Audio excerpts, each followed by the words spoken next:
All right, this is Physics 1101, Fall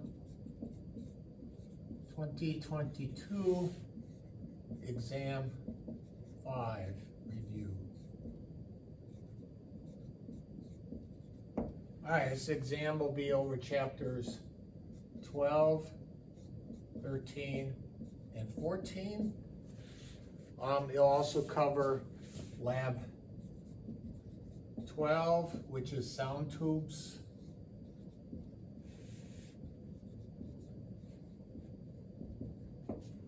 And Lab 13, which is the gas laws.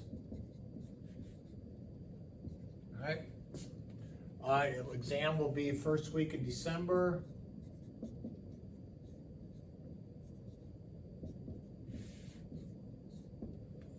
And this will be the final exam, the last exam before the final exam, which I'm not going to do any specific review on the final, for the final exam, except that keep in mind I'm dropping the lowest exam score out of the 5 exams, and the final will be comprehensive based on similar problems from the previous 5 exams, including this one. All right, so this is it for Chapter 4, Fall 2022. In this spring semester, if you're taking this class, we'll be picking up on Chapter 15 using the same textbook. So,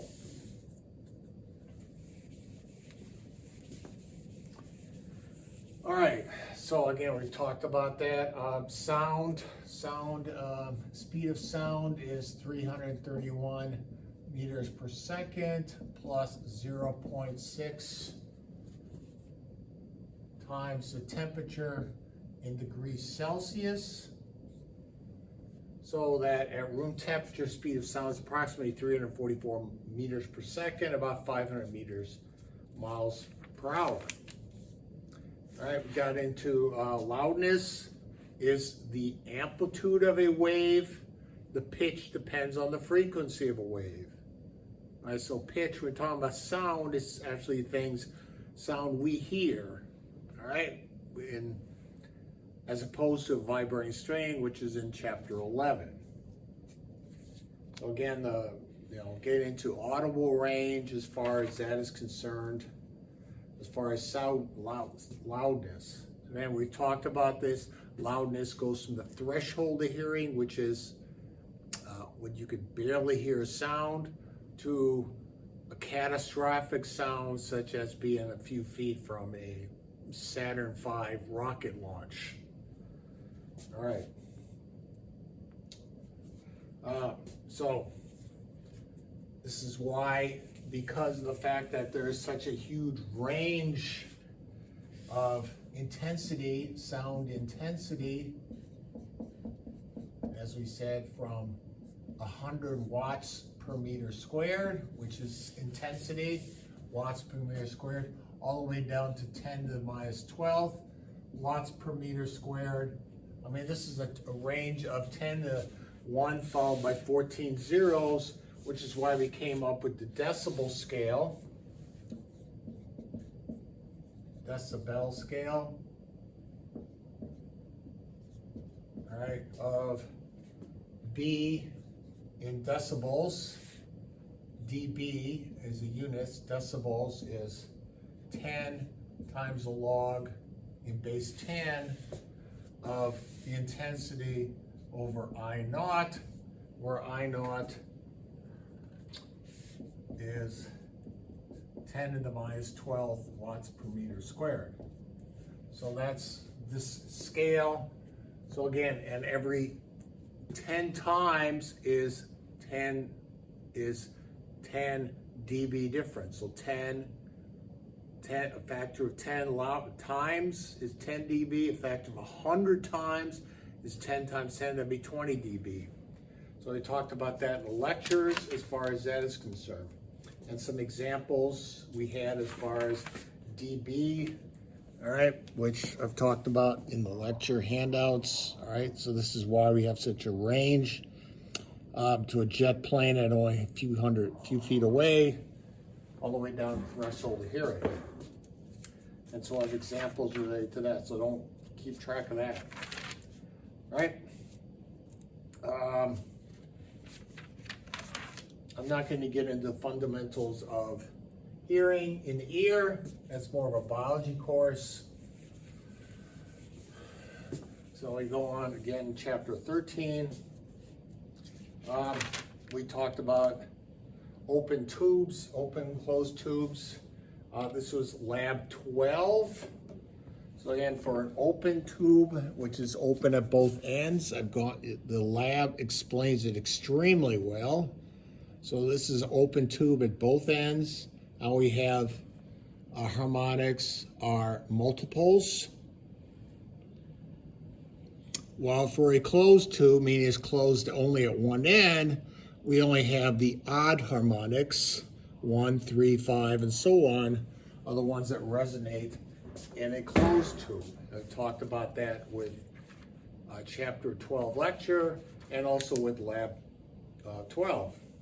Then we got into quality of sound, how you have quality, say difference between a tuning fork and a piano or violin is based on higher harmonics, which is why if you can reproduce those exactly, that's what a electronic synthesizer is. You reproduce, say, the harmonics of a piano or violin exactly, and you end up hearing the same sound.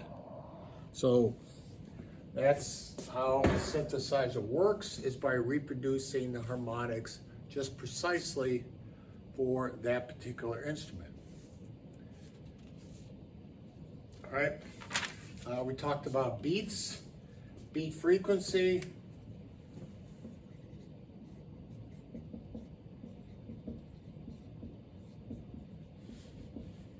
All right, so if we have two beats, F1, F2, then the beat frequency is F1 minus F2, and this can be detected by any person is if FB is less than about 10 hertz.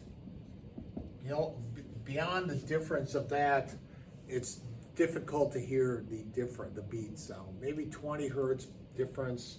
But this is why if you're tuning a string instrument as such, the frequency you're trying to hear needs to be relatively close, otherwise you'll never hear the beat frequency difference.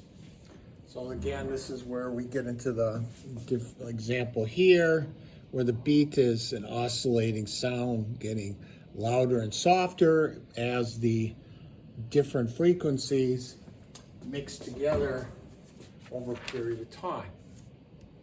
All right? And we have the Doppler effect, which I've talked about. So,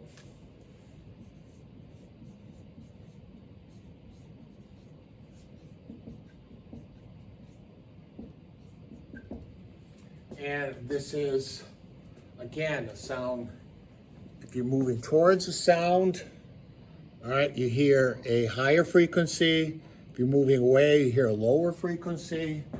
Again, as far as this particular exam is concerned, which I've talked about, these are the expressions from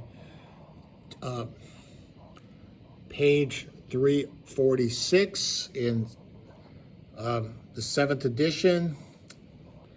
This is for an observer moving towards a stationary source or away from it, the equation, and for moving for a source that is moving and the observer is stationary. All right, so slightly difference as far as whether it's coming or going. So that's the Doppler effect. Again, we're only going to be dealing with either the source moving or the observer moving. Sonic booms a little bit. The fact of sonic boom.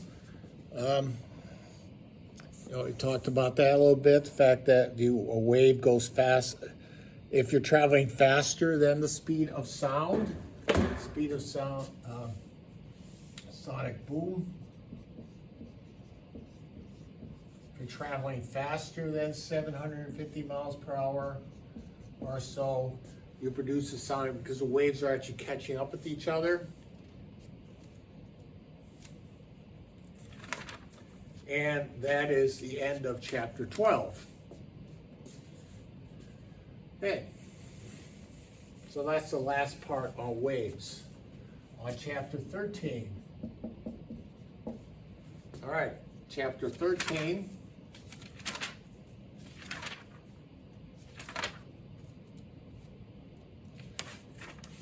Deals with temperature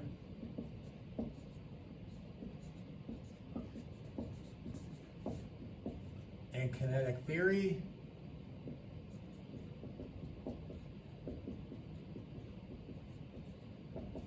All right, for that,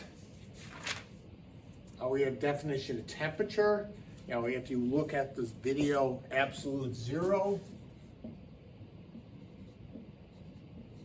which is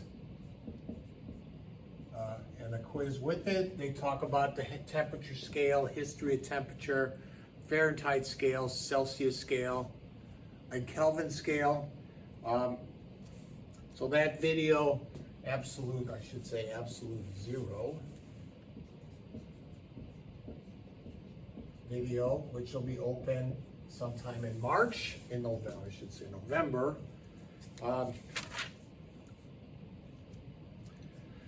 Again, we're only going to be doing conversions. Again, the fact of temperature scale, TC is, well, temperature, TC is temperature in Kelvin minus 273. All right, and so for the gas laws, when you talk about that, the gas laws only use a temperature scale, which goes from 0 up. Celsius scale, we talked about that already. Freezing point at 0, melting 32 degrees, boiling point at 212. For the Celsius scale, all right, melting point is 0. Boiling point is 100 degrees Celsius. And then converting it to Kelvin scale, and so on. We get into thermal expansion, so that's the temperature scales. Again, we've talked about that already. Thermal expansion.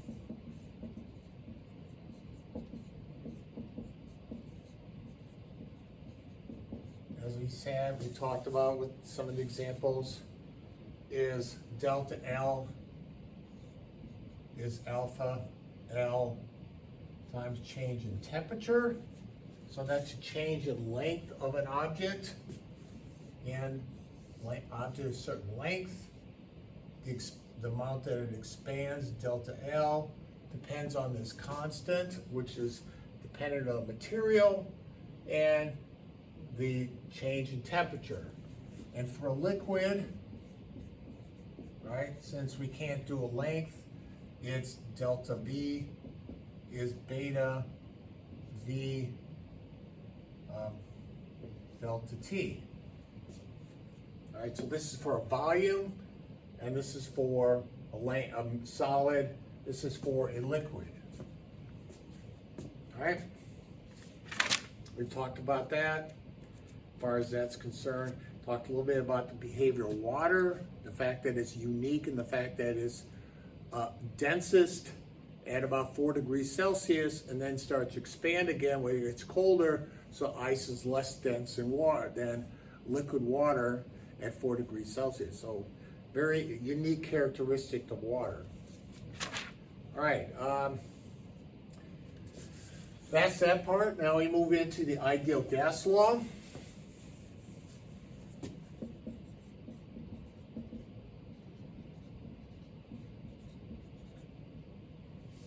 All right, and for the ideal gas law, again,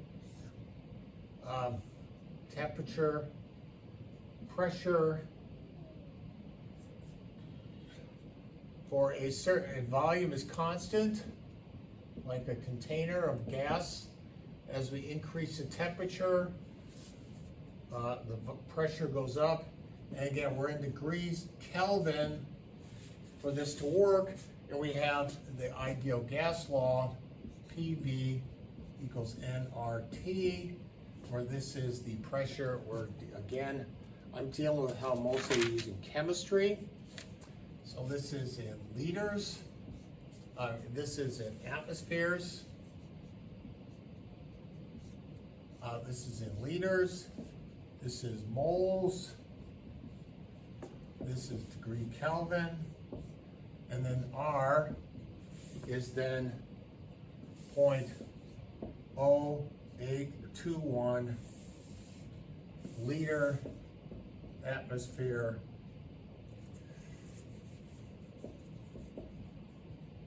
per degree per mole Kelvin. Okay.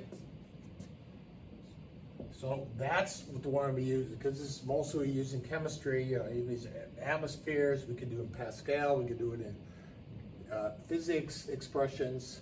But this is how we're doing it. And when we're doing the problems, we're assuming the moles are constant. This is a constant. So the relationship is PV is proportional to the temperature.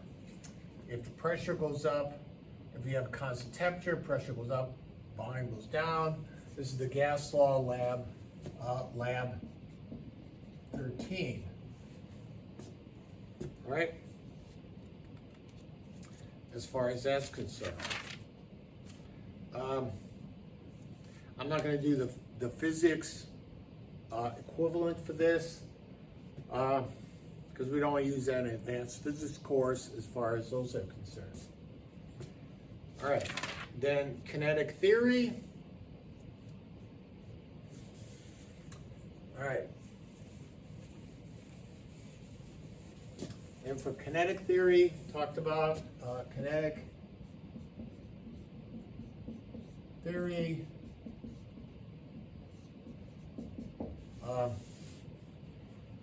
If we have a gas that's moving at, random, moving in a container, those individual molecules are going to be moving with some speed, speed, and 1/2 mv squared, depending on the mass of the individual atoms, how fast they're moving. That's kinetic energy. And for every individual, they're not all moving at exactly the same rate.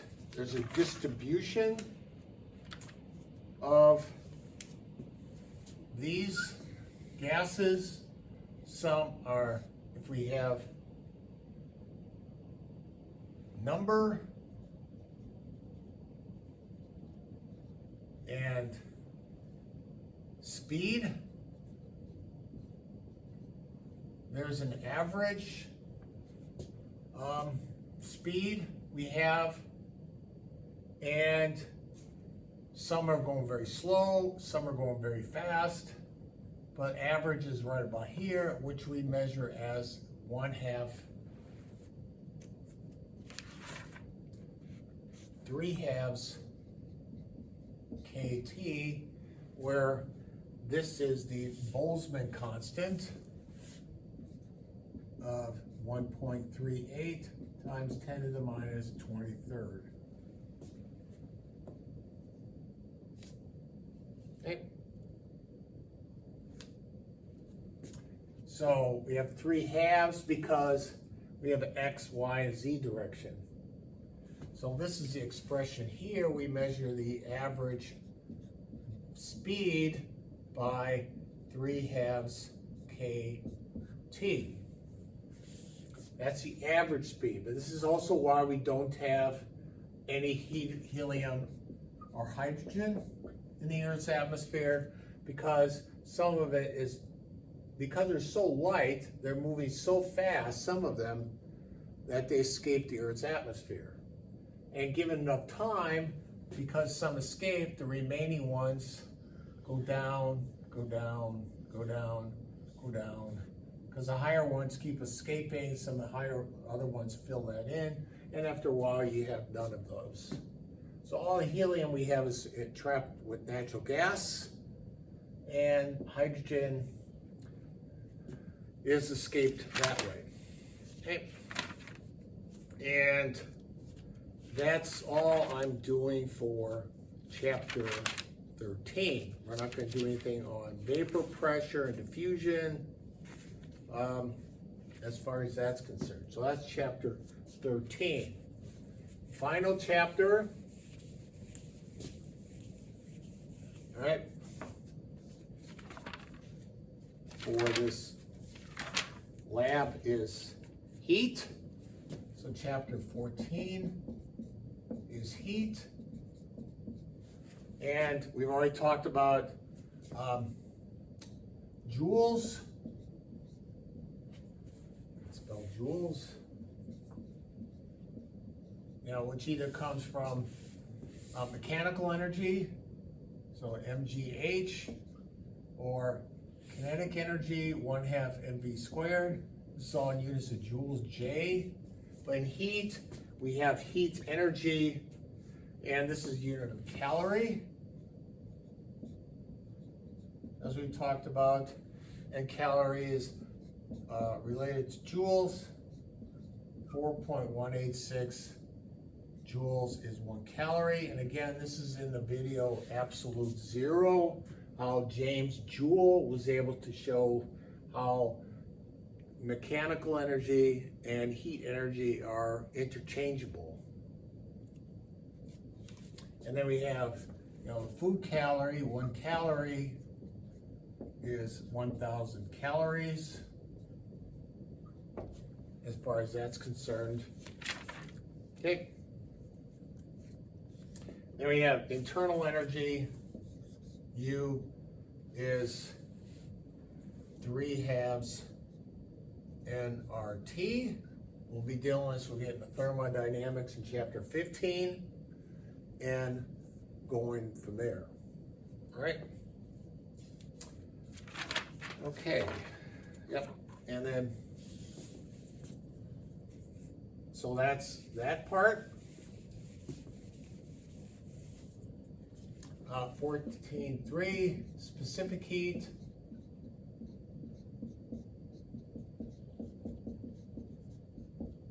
All right, Q, which is heat, is given by MC delta T, which we talked about, and C depends on, again, the material. We're going to be dealing with it mostly in calories. So again, for water, H2O, C is 1 calorie per gram degrees Celsius, which makes it simple. So metal's usually less than this. Water has a very high heat capacity. This is the mass either in grams or kilograms. This will be mass in grams and such. Okay.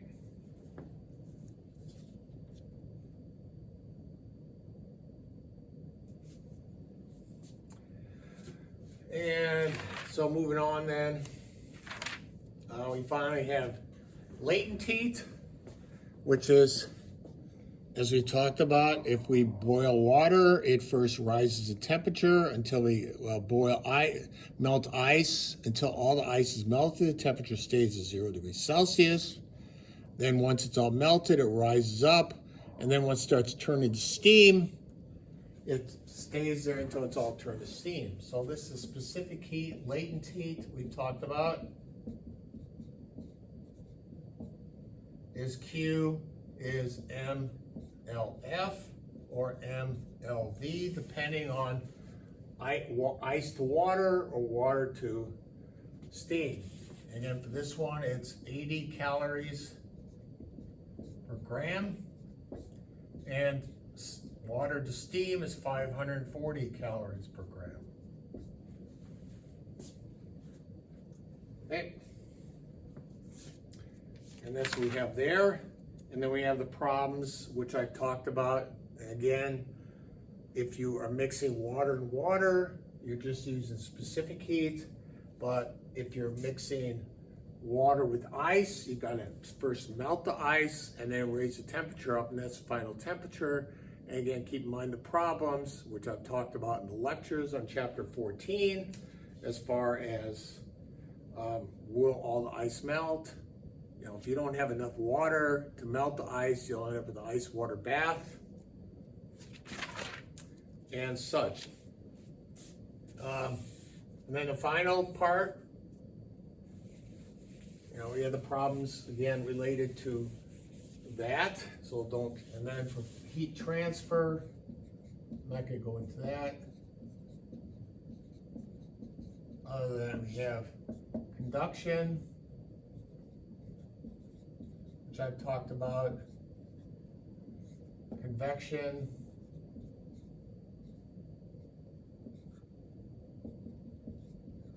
conduction is only heat transfer in a solid material. Convection is in either liquid or gas. So the material actually moves. And then radiation. So this is liquid or gas.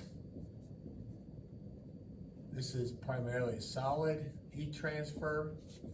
And radiation, which I've talked about. This is radiation by heat. This is electromagnetic radiation.